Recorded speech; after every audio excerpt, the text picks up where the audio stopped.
25 ans est une date très importante dans l'histoire d'un jeu vidéo. C'est même souvent l'occasion pour sortir un artbook anniversaire pour fêter ce quart de siècle d'existence. Nous avons eu par exemple celui-ci pour Zelda. Et nous avons ces artbooks pour Final Fantasy. Est-ce que vous voyez une différence entre les deux? C'est sûr, certains vous diront, c'est pas la taille qui compte. Mais bien sûr. Allez, voyons ensemble ce que vaut ce coffret au final.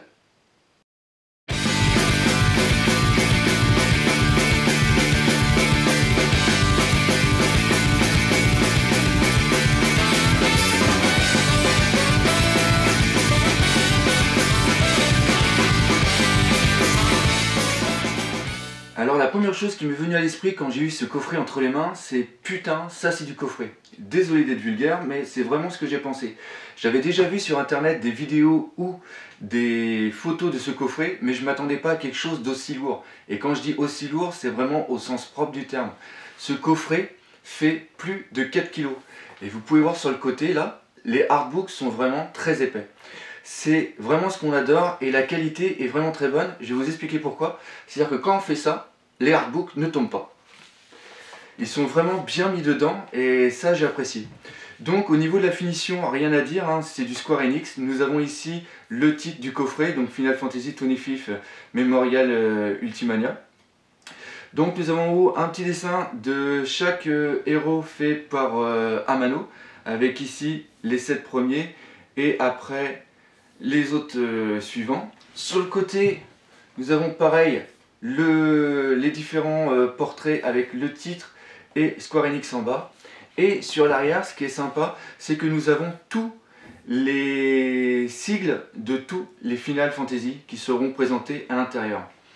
Donc après, ce coffret comporte 3 artbooks. Chaque artbook correspond à une série par rapport à un support. C'est-à-dire que nous avons le volume 1 qui va être sur tous les Final Fantasy qui ont été faits sur Famicom et Super Famicom. Après nous avons le volume 2 qui va être les Final Fantasy 7, 8, 9 qui sont eux sur PSX. Et après nous avons le volume 3 qui va être du 10 jusqu'au 14 qui est sur les supports nouvelle génération. Donc maintenant, il existe plusieurs façons d'obtenir ces artbooks. Nous avons premièrement ici le coffret qui peut être vendu. Et après nous pouvons les avoir aussi à l'unité. Donc je préfère vous prévenir tout de suite, ce coffret est vraiment très lourd, donc vous allez avoir, si vous voulez le coffret comme moi, vous allez avoir des frais de port qui sont vraiment très élevés. Mais je vous le dis, ça vaut vraiment le coup. Nous allons voir maintenant l'intérieur de ces artbooks. Donc voici les 3 artbooks séparément, et comme je l'ai dit tout à l'heure, il est possible de pouvoir les acheter à l'unité s'il y en a certains qui ne vous plaisent pas. Avant de commencer à présenter les artbooks en eux-mêmes, je tiens à faire un petit aparté pour expliquer ce que c'est les mémorials. Donc pour chaque jeu Final Fantasy, Square Enix a sorti un guide complet qui s'appelle les Ultimania. Et comme vous pouvez voir, le format est plus petit et ils font 500 pages et il y a absolument tout sur le jeu, tous les secrets pour vraiment progresser et rien louper. Et ce qui est bien dans ces guides-là, c'est qu'à la fin, il y a à peu près une cinquantaine de pages où, comme vous pouvez voir ici, il y a des documents sur la création du jeu. Et c'est ces documents-là qui sont remis à l'intérieur de cet artbook, mais en version beaucoup plus grande. Et surtout, nous avons des illustrations et des croquis, ainsi que des informations qui ne sont pas présentes dans ces deux artbooks que vous voyez là, enfin dans ces deux guides. Et en ça, ces artbooks sont vraiment exceptionnels. Vous allez vraiment tout avoir pour tout savoir sur Final Fantasy.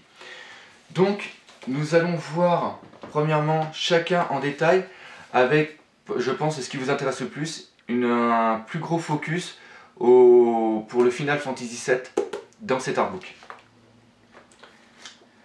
Donc comment sont faits ces artbooks? Alors déjà, nous voyons que la qualité est vraiment présente et je ne sais pas si vous le voyez bien là, avec le soleil c'est pas possible, vous avez différentes couleurs qui correspondent à chacun un Final Fantasy. Donc là, on ouvre et nous pouvons remarquer que les pages sont vraiment bien agencées. Il y a vraiment du contenu, mais ce n'est pas brouillon. Donc il y a plusieurs choses à l'intérieur. Nous avons donc les personnages, nous avons après pas mal de storyboards par rapport à la création, comme vous pouvez voir, du jeu. La modélisation en pixels pour les différents personnages, comme vous pouvez voir ici par exemple pour le Final Fantasy 3. Vous voyez ici, avec ici sur le côté des cartes par rapport aux différents niveaux. Et il y a vraiment tout, comme vous pouvez le voir ici, des dessins par Amano que nous pouvions avoir par exemple dans cet artbook ici, qui malheureusement est vendu en édition très limitée et que peu de personnes ont pu avoir, et ça c'est vraiment dommage.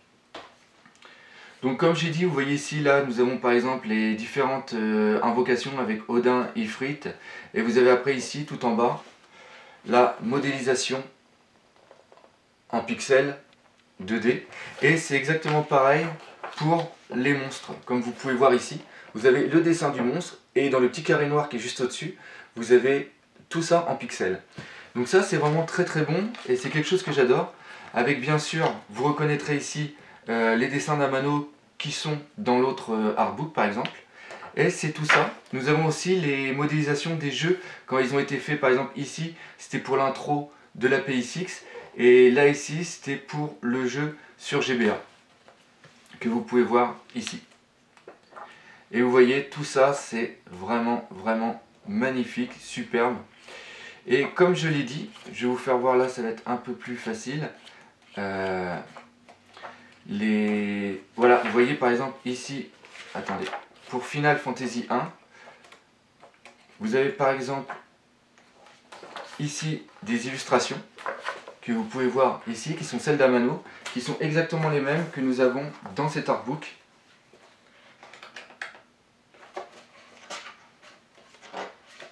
Que vous pouvez voir ici. Donc par exemple, là, je ne sais pas si vous voyez bien, le monstre ici, l'illustration elle est là, celle-ci est ici, et celle-ci par exemple est ici, et ça sera exactement le cas avec toutes les illustrations que vous aviez dans cet artbook. Donc je pense que ce livre-là peut être un bon remplacement du coffret Sky. C'est une sorte de palliatif, parce que c'est vrai que le Sky était vraiment magnifique, mais on va revenir à cet artbook-là. Et vous pouvez voir qu'il y a plus de 300 pages, et c'est que du bonheur à l'intérieur. Vraiment plein d'informations, plein de croquis, comme vous voyez là. Tout ce qu'on aime. Donc comme je vous l'ai dit, nous allons voir maintenant plus en détail avec le jeu Final Fantasy VII. Donc, comment est composé cet artbook? Donc nous avons en première page les différents Final Fantasy, et après nous avons sur la première page le titre du jeu avec les différentes versions qu'il y a eu. Donc là nous avons la version japonaise, après les versions internationales qui sont sorties. Là il y a la version qui était sortie avec Advance Children, d'autres versions encore, et là c'est la version qui est sortie dans le box pour le 25e anniversaire. Après nous avons la galerie avec des illustrations par exemple d'Amano, que vous reconnaîtrez parfaitement. Après vous avez Story of Final Fantasy, donc ça c'est des passages clés du jeu. Après nous avons les différentes interactions entre les différents personnages. Et après nous passons en détail pour 7 personnages. Donc là Cloud, avec ici des dessins des illustrations couleurs et des croquis noir et blanc, dont certains ne sont pas dans les autres petits guides que je vous ai fait voir tout à l'heure. Et ça va être ça pour chaque personnage, comme vous pouvez le voir. Donc on va passer en vitesse. Après bien sûr Sephiroth, que vous pouvez voir là, avec aussi les différents moments clés du personnage. Après les personnages secondaires, et ils sont vraiment tous présents, tous, et ça c'est vraiment très bon. Après la carte, là la modélisation par exemple de Midgar avec des lieux ou des croquis qu'on n'a jamais vus. Tout ça, tout ce que vous voyez là ici, c'est vraiment comment dire, de l'inédit pour la plupart. Vous voyez, regardez ça, c'est tout simplement magnifique.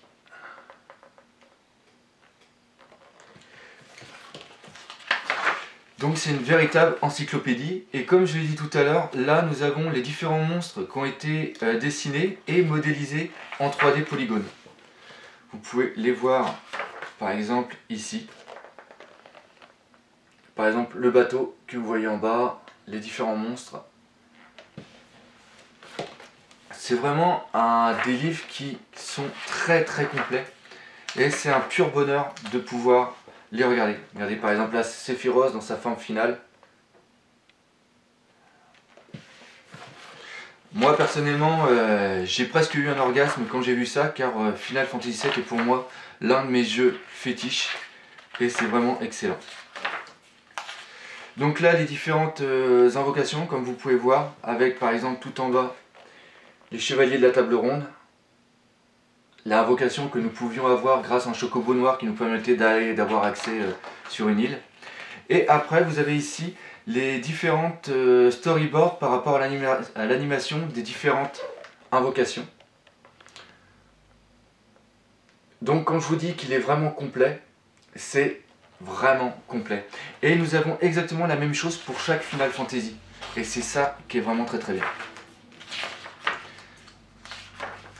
Donc pareil, tous les différents essais de logos, les armes, les visages, c'est vraiment incroyable. Et là nous terminons toujours par Memories of Final Fantasy VII, c'est-à-dire que nous avons ici tout le jeu qui est résumé par rapport au nom clé. Et après nous arrivons ici à Final Fantasy VIII. Et vous pouvez voir que tout est bien fourni. Donc il est vraiment très dur de faire une vidéo de quelques minutes sur des artbooks aussi excellents et surtout aussi complets, car on pourrait facilement en parler plus d'une demi-heure. C'est vraiment incroyable. Ce que je vais faire, c'est qu'il va y avoir d'autres vidéos des différents artbooks pris séparément et aussi des critiques complètes avec pas mal de photos. Donc voilà pour le artbook volume 2 qui s'occupe de Final Fantasy 7, 8 et 9. Et nous arrivons enfin au 8 avec la plupart des jeux, et c'est pareil, là, vu que c'est beaucoup de modélisation en 3D, nous allons avoir des illustrations, des captures d'écran qui sont tout simplement splendides. Donc vous voyez, hein, là nous avons Final Fantasy X avec pareil, tous les différents personnages, comme vous pouvez voir, la carte, les différents lieux. Là, les différentes invocations, les différents monstres, comme vous pouvez voir. Là, c'est vraiment... Là, ces signes, là, c'est tout simplement incroyable. Regardez-moi la qualité de l'illustration noir et blanc. Et sinon, la modélisation, là, c'est tout simplement fantastique.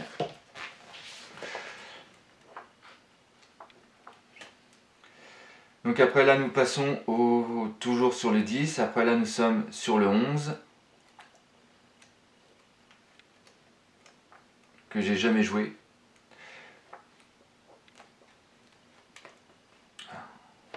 Là, nous arrivons maintenant sur le 12. Et pareil, celui-là, j'avais bien aimé ce Final Fantasy là. Et c'est pareil, regardez-moi, c'est vraiment super fourni. Et ce que j'adore, c'est que c'est super lisible. C'est pas brouillon, il n'y en a pas plein les pages. C'est assez aéré tout en étant assez complet. Et ça, c'est vraiment très bien. Donc voilà, on va passer vite fait, hein. Après, comme vous pouvez voir, là, c'est la couleur en jaune pour Final Fantasy XII. Et là, nous passons, hop, sur du vert, c'est pour Final Fantasy XIII. Que je n'ai pas joué. Mais les critiques étaient assez mitigées. Et vous pouvez voir vraiment tous les personnages, toujours la même chose. Les personnages, le monde, les différentes illustrations. Après, nous arrivons sur les monstres, les invocations, etc. Donc vraiment, du très bon. Et à la fin... Nous avons après le 14 avec des petites prévisions. Là, il n'y a à peu près qu'une dizaine de pages. Comme vous l'aurez remarqué, nous n'avons pas Final Fantasy 10-2 ni Final Fantasy 13-2. Donc nous allons voir maintenant pour une conclusion de ces différents artbooks. Comme vous avez pu le voir tout au long de la vidéo, ces artbooks sont vraiment magnifiques. Sur ces 3 volumes qui regroupent presque 1000 pages, vous avez absolument toute l'histoire de Final Fantasy. Et là, Square Enix nous a offert vraiment un très beau cadeau à nous qui sommes fans de Final Fantasy. Comme vous pouvez voir, les artbooks sont vraiment d'une finition exemplaire. Ils sont volumineux et la mise en page est sans défaut. Maintenant, à l'heure où je fais cette vidéo, vous pouvez encore trouver assez facilement ces artbooks sur le net. Mais pour à peu près 40 €, certes ça fait cher pour un livre, mais je vous jure, ça vaut parfaitement le coup. Je suis sûr aussi que ces artbooks d'ici quelques temps vont devenir très recherchés, donc si vous êtes comme moi un fan de Final Fantasy, n'hésitez pas à les prendre. Maintenant, si vous voulez plus de renseignements sur les différents artbooks, je vous invite à venir sur mon site artbookpassion.com où vous trouverez une critique détaillée avec beaucoup de photos ainsi qu'une vidéo complète de l'artbook. J'espère que vous avez bien apprécié cette vidéo et je vous dis à bientôt sur mon site artbookpassion.com et n'oubliez pas, à la fin de la vidéo, il y a une petite surprise. Allez, salut!